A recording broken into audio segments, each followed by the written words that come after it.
नमोस्तु महाराज जी। 4 प्रकार के देव वर्तमान बताए गए हैं, मगर वर्तमान में कौन से देव आ सकते हैं? देवों का स्पष्ट रूप से वैमानिक देवों का इस पंचम काल में आने जाने का निषेध है। 3 निकाय के जो देव हैं, ये देव भी बहुतायत नहीं आते। कुचित कदाचित कुछ शास्त्रों में उल्लेख मिलते हैं।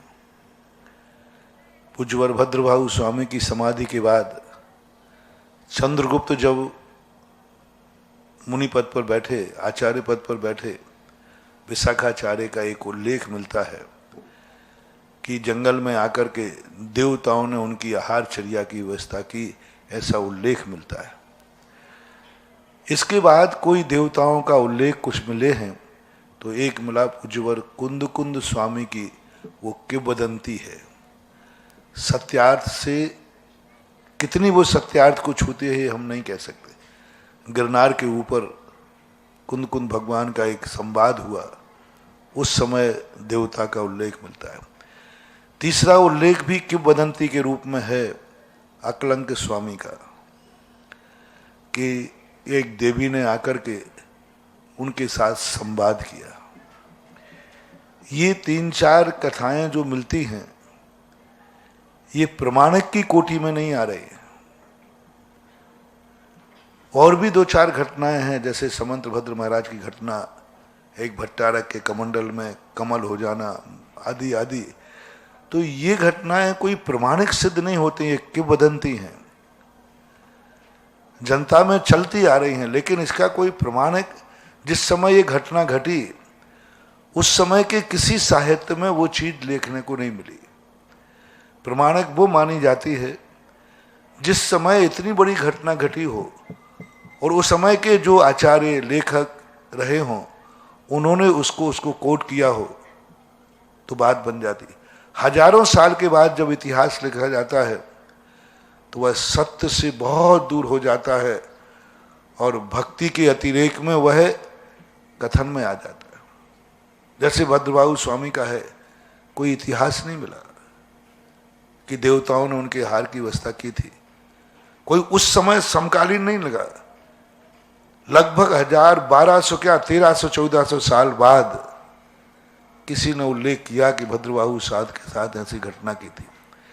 कुंद स्वामी के समय इतना साहित्य लिखा गया, पूज्यवर कुंद भगवान ने भी लिखा, उनके पट्ट से सुमा स्वामी महाराज ने लिखा, लेकिन कहीं गिरनार की घटना का उल्लेख नहीं किया।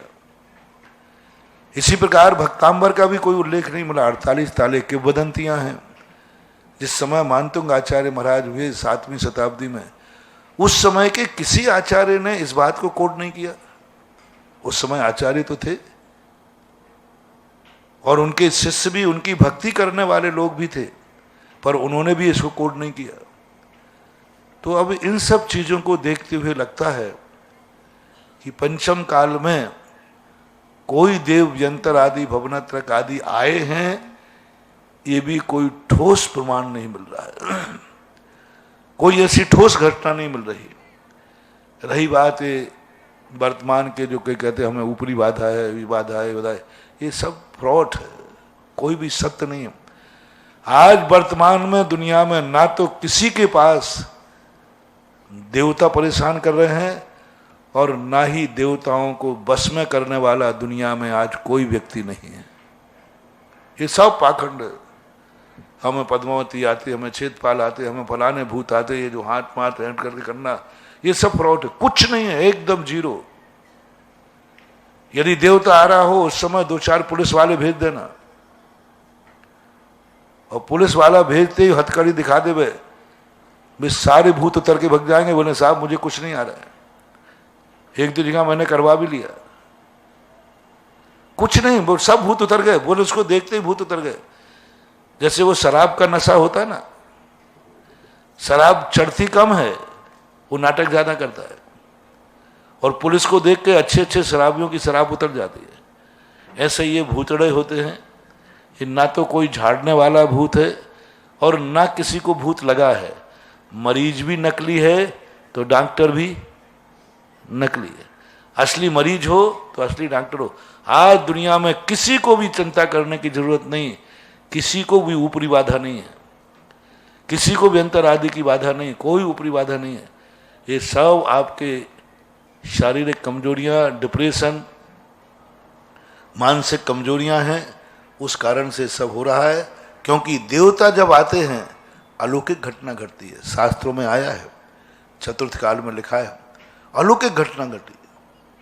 ऐसी घटनाएं जो मनुष्य के द्वारा संभव ही नहीं है, असंभव। किसी व्यक्ति को आकाश में फेंक दो, वो आकाश में रुक जाएगा, जमीन पर नहीं आएगा, आकाश में नाचते जाएगा। शिव कोटि महाराज ने लिखा है ऐसा।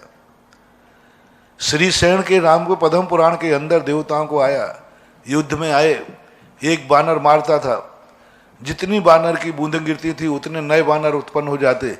ये है देवो पुनीत। आज ये हु फू करना, ये सब देवताओं के लक्षण नहीं। इसलिए आगम के अनुसार तो वैमानिक देवों का निषेध मिला है, भवनत्र का निषेध नहीं है। लेकिन आज वर्तमान में आने वाला कोई उदाहरण ऐसा देखने में नहीं आ रहा है। इसलिए मैं इस संबंध में कोई विधिवत घोषणा निषेध और विधि की नहीं कर पाऊंगा।